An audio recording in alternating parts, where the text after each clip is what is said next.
Hi, everybody. Welcome to English Digest. I'm Tom. Hi, I'm Stephanie. And today we're continuing to talk about our article, Tasting America with Andrew Zimmern. This program might be useful to some of you because a lot of people have asked me, well, gee, what is American food? What do you guys actually eat? You know, we know about hamburgers and pizza and fried chicken, but is that it? Is there more to American food than that? Well, yes, there is, but you do have to know where to look. And I guess Andrew Zimmern is kind of looking for such places because he's looking for bizarre and unique special kinds of food in the good old US of A. Well, you know, I have to say, America has a lot of exotic food just because we have so many people from all over the world who come to live in America. So we get treated to some really great food. Where I'm from, we have the best Mexican food. But, you know, if you go back to even New York City, you can find great Indian food, great Singaporean food, great Taiwanese food. It's just fun to be in a place where other countries come and want to settle down because you have access to really tasty stuff. Well, you're talking about kind of ethnic food from different kinds of immigrants, but I think people are kind of wondering, you know, the old Americans, you know, the white people, or to a certain extent, black people who've been there for hundreds of years. What the heck do they eat? Yeah, you know? But we're going to be talking about ethnic food with Zimmern, too, so get ready. We'll do that. So let's get to it, everybody. Let's read the entire contents of our lesson right now.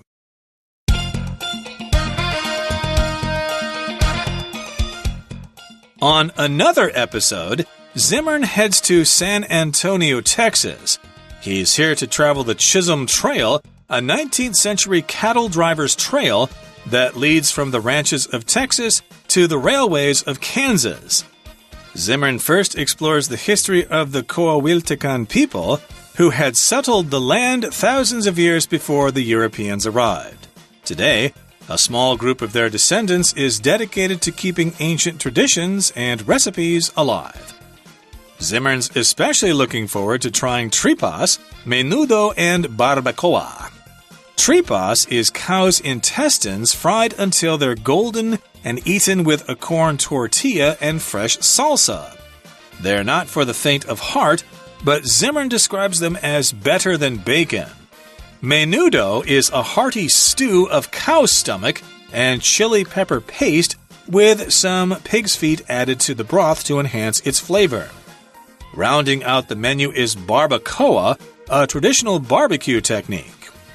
An entire cow's head is wrapped in agave leaves and herbs, then placed in an earthen pit lined with mesquite wood and hot rocks and slow roasted overnight. The next day, the meat practically falls off the bone, satisfying hungry bellies.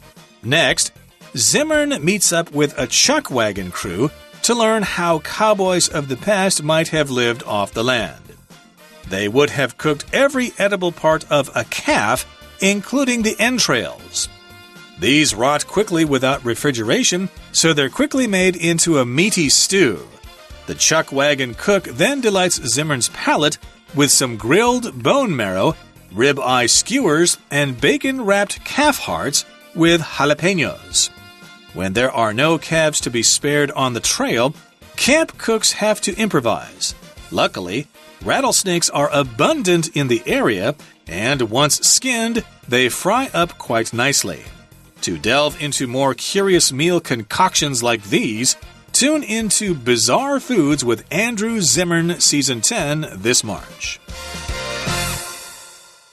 So in day one, we talked about a particular episode, and now we're moving on to a new episode. Zimmern is heading off to San Antonio, Texas. I think that's my parents, one of their favorite places to go. They would take off on their little, honeymoon weekends every once in a while, and they love to go to San Antonio. So he's here in this area of San Antonio, Texas, to travel that trail we talked about, the Chisholm Trail. And now we're getting a definition of what this trail is. It is a 19th century cattle driver's trail that leads from the ranches of Texas to the railways of Kansas. When the railroad was first built in the United States, it kind of went through the center of the country. That's where Kansas is. And Texas, of course, had all the cattle where beef was produced. And so they would raise the cattle, they'd slaughter it, and then they'd get, well, actually, they'd get the cows to Kansas, slaughter them there because it's fresh, and then they'd put it on the railroad to feed everybody, mostly in the East Coast. You know, they'd go back to the East and feed them there. So this was in the 1800s. It was cattle drivers' trail. Now we know. A ranch, of course, is different from a farm. A ranch is a place where they actually raise animals, particularly cattle. So cows for milk, cattle for beef. They probably have some sheep in some ranches. A sheep ranch is different from a cattle ranch. Usually they don't have both on the same ranch, but they could. Lots of horses. A farm is really more geared towards raising pigs and chickens and maybe growing some crops like wheat and corn. Yeah, I think of a farm as focusing on the crops more. They do raise animals there, but the main focus is on the crops. Yeah. Whereas a ranch, the focus is on the animals, cows, bulls, sheep, etc. So they're driving the cattle up through Texas on up to Kansas.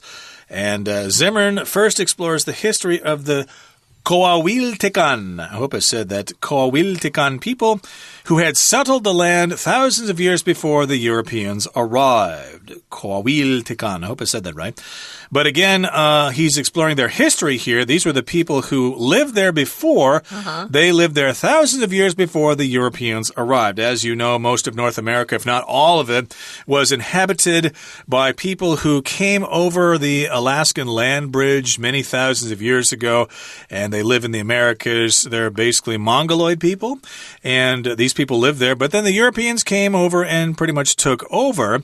But Zimmern here wants to know about the original inhabitants of the area and the kind of food they ate. They settled the land thousands of years before the Europeans came there, and today a small group of their descendants is dedicated to keeping ancient traditions and recipes alive. That's very good. The white people did not wipe them out like they did with a lot of other native peoples. These people still exist, and of course they recognize the value of their culture. So, of course, they're the descendants of the original inhabitants, the generations that came later. And this group is dedicated to keeping these traditions alive. If you're dedicated to doing something, that means you're really focused on that thing. It is something you really want to accomplish. Yeah, you could be dedicated to your schoolwork. Maybe you're really dedicated to testing into a really good school, so you do your homework all the time, you study hard. Maybe you're dedicated to being a good sister or brother, and you really want to help out your siblings. So they were dedicated to keeping ancient traditions and recipes alive.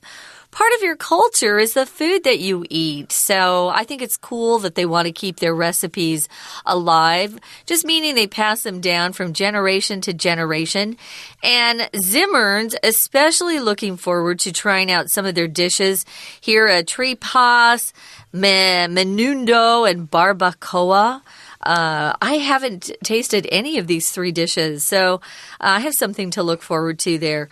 So if you get a chance and you're in the Texas, especially the San Antonio area, you might want to check out a restaurant that features some of these old traditional dishes by this group of Native Indians, Native Americans. So we've got tripas is cow's intestines that are fried until they're golden and eaten with a corn tortilla and fresh salsa. Oh, yay, intestines.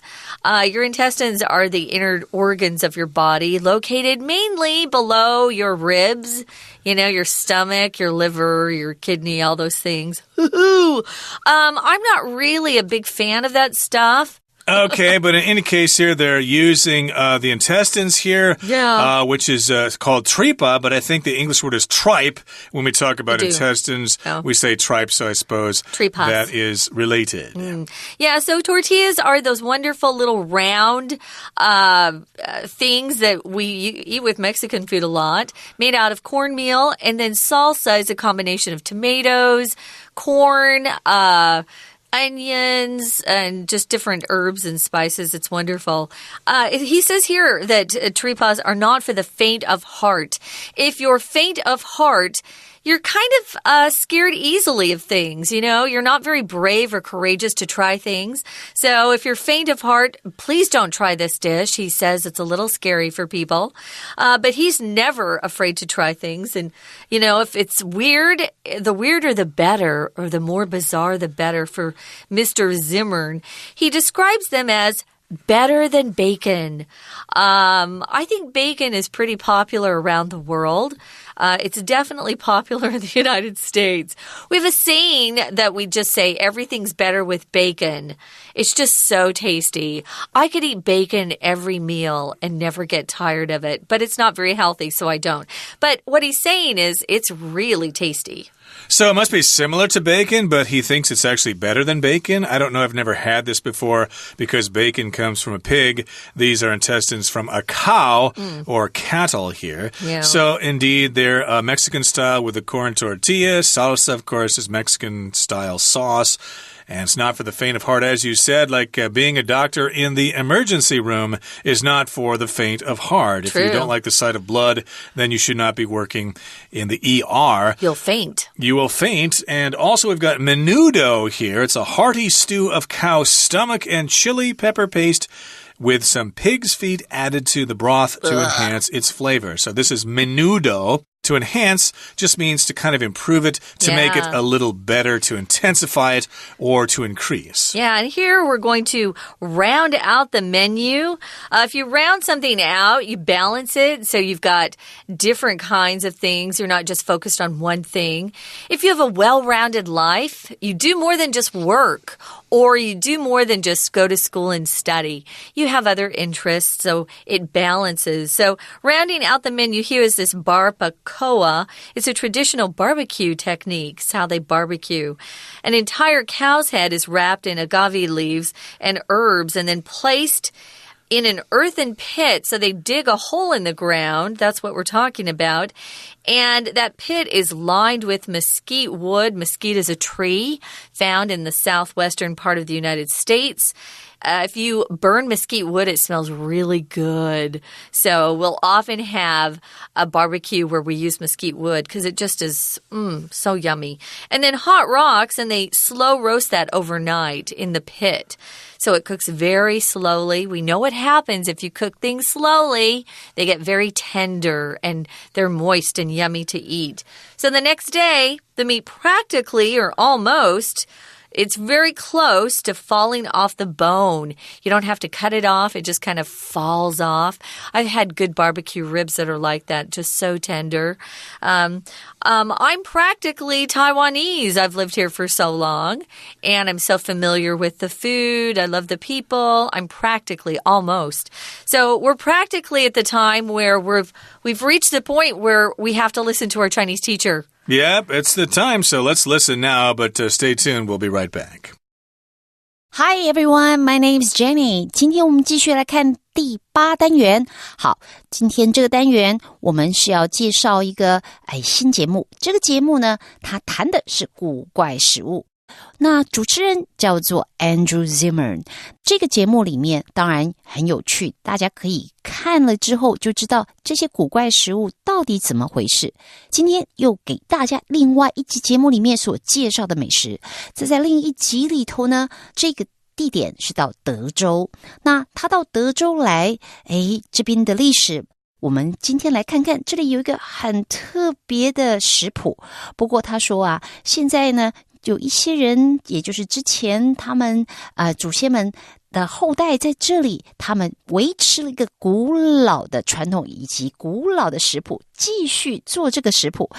你看到了吗？这里有一个片语提到 is dedicated to。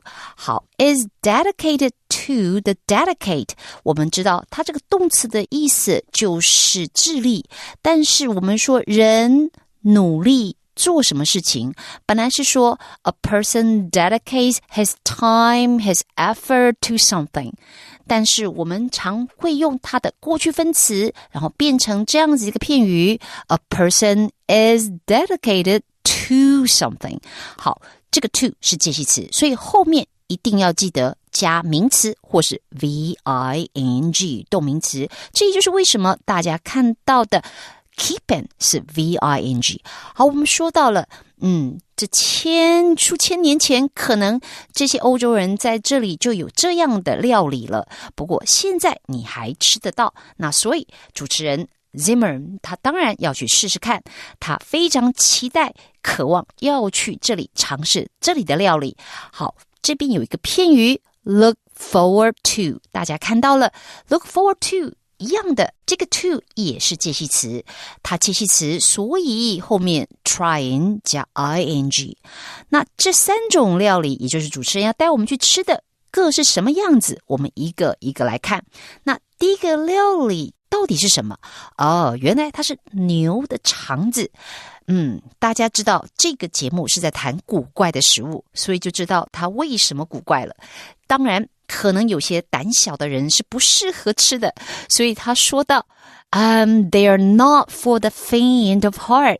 这个 the faint of heart 意思就是你心脏不够强，也就是你可能胆子比较小，那最好还是不要试试看。那说完了这个肠子油炸的牛肠子油炸的这个食物之后，接下来看第二个，这个食物也很特别。那它怎么吃呢？它是用牛的胃。好，用牛的胃，然后再加辣椒酱。好，我们来看到这个食物，那描述这个食物的过程里面呢，注意到他提到了一个 with some pig's feet added to the broth。我们知道 with 这个介系词，它常常就是后面还有接着一串的字，当然这一串的字也是用来修饰用的。有时候是表示当时的情况，当时的条件等等，当时的状况。可是像这里也是附加说明，说到它这个加了辣椒酱，然后还有什么？还有 pig's feet。我们知道这代表的是猪的蹄膀，然后后面再一个 added with 加受词，受词后面其实会接一个受词补语。那这个受词补语的位置上就要注意了，如果你在修饰受词的时候跟它的关系是一个被动语态，那你就会用过去分词，就像在这里 added， 因为它讲这个猪的蹄膀是被加到哪里？是被加到那个汤里面，然后来增加它的风味。所以说穿了，这个结构上 with 介系词加受词，受词后面加受词补语，而记得这个受词补语位置上是一个 PP 过去分词 added。 好，接下来还有一点Rounding out the menu is， 好，注意到这个结构上，当然看到这里就知道了，主词应该是这个食物啊，可是它是放在最后面，而动词是 is， 前面的开头 rounding out the menu 很明显是 be 动词后面的，那补语位置摆到前面来，所以这是倒装句。倒装句的特色也就是主词被摆到后面去了，把 be 动词后面的补语搬到前面来，所以结构上它也是比较特别的。We're going to take a quick break. Stay tuned. We'll be right back.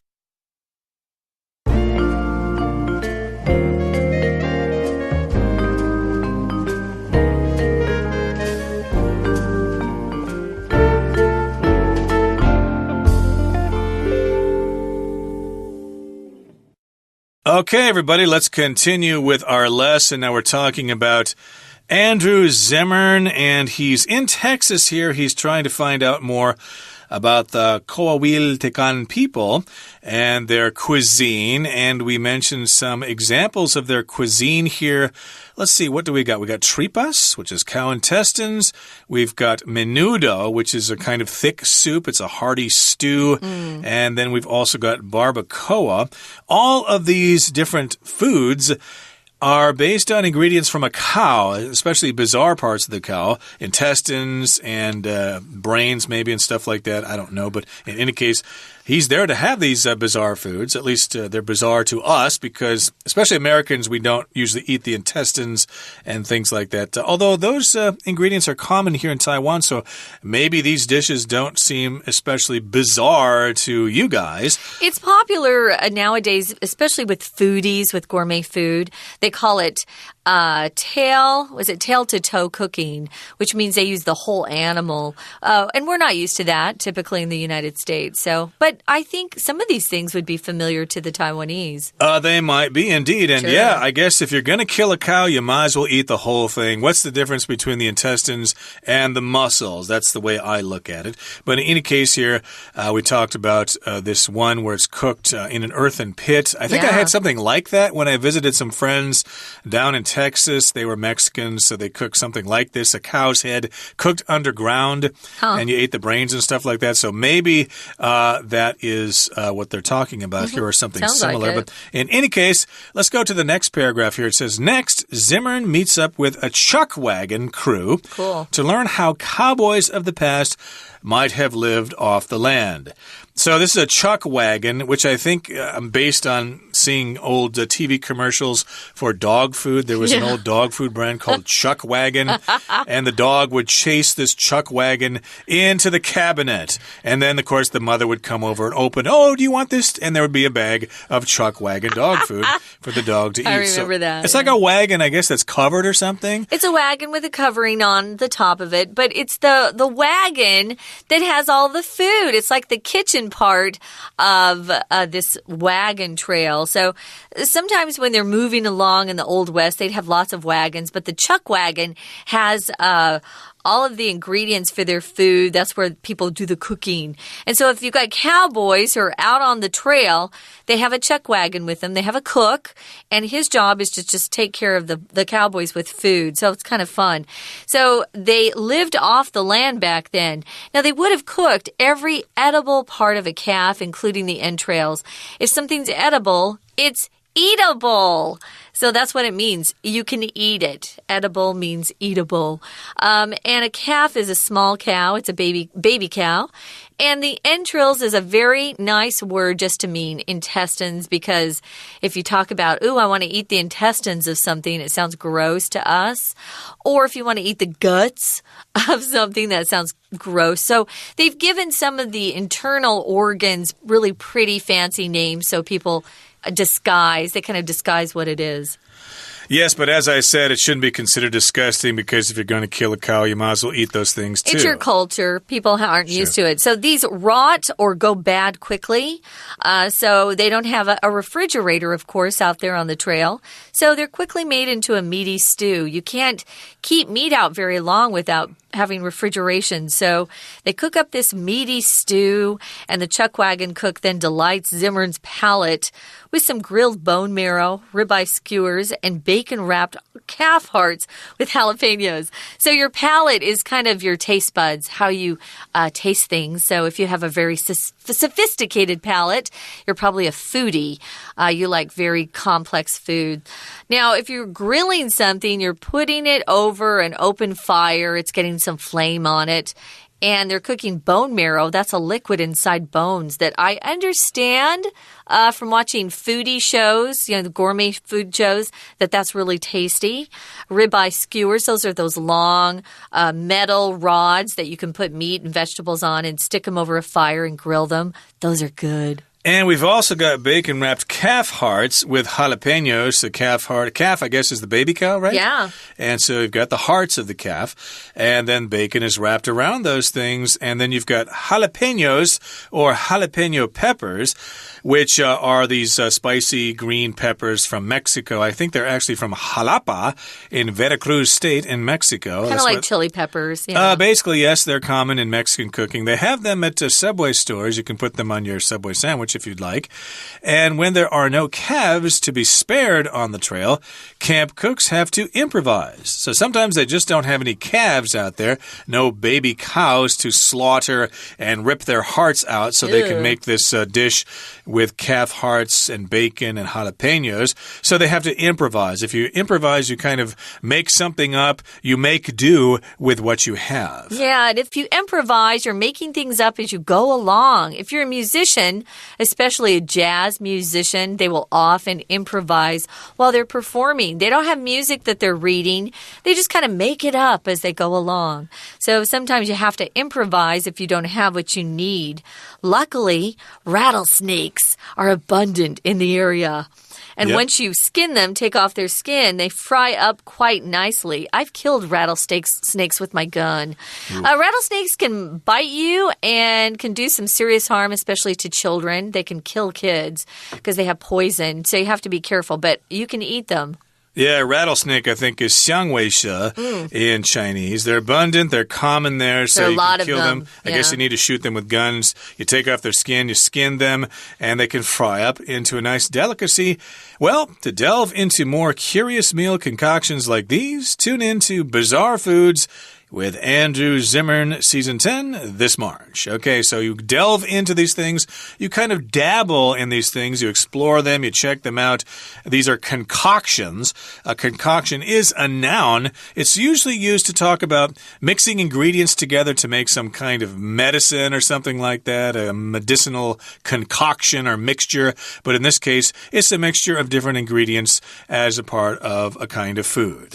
Yeah, I wanted to mention with delve into, it's usually a deeper look at something. It's not just a surface look. So if you want to delve into a subject, you really get in there into it kind of deep and check it out. You can also use it literally. You might have some coins that are way down at the bottom of your pocket that you have to delve into your pocket and pull them out. But we usually use it more figuratively, where we talk about just getting in deep into a subject to delve into something. So if you like that kind of stuff, go for it. It sounds very similar to Zimmern when he was going around the world. He's just finding bizarre foods that are located in the States. Right now, guys, we're going to listen to our Chinese teacher. 好，我们谈完了，主持人带我们在节目里面吃的，在德州这里3种奇特的食物之后，那接下来还有什么吗？有的，他现在跟着一群人，这一组的人他们是搭乘一种 chuck wagon， 这个 chuck wagon 说它是一种流动的炊事车，然后呢，他是要跟他们碰面，然后学以前的牛仔怎么样靠土地为生。当然他们要自己靠有的材料来煮东西，所以这里有一个 might have lived off the land。说到以前的牛仔，他可能当时是怎么样靠土地为生。 might 这是一个语气助动词，后面的 have lived 是完成式。那我们要知道用 have 再加 live 为什么要用完成？当然是因为在 might 后面，如果你要谈的是过去那时可能怎么样，你要用完成式来表达。 OK， 我们今天的讲解就到这边结束，我们下次见。That brings us to the end of our program for today. Thank you so much for joining us, and hopefully we have whetted your appetite for more food and for more English lessons. So please tune in next time for another edition of our show. Again, from all of us here at English Digest, I'm Tom. I'm Stephanie. See you later.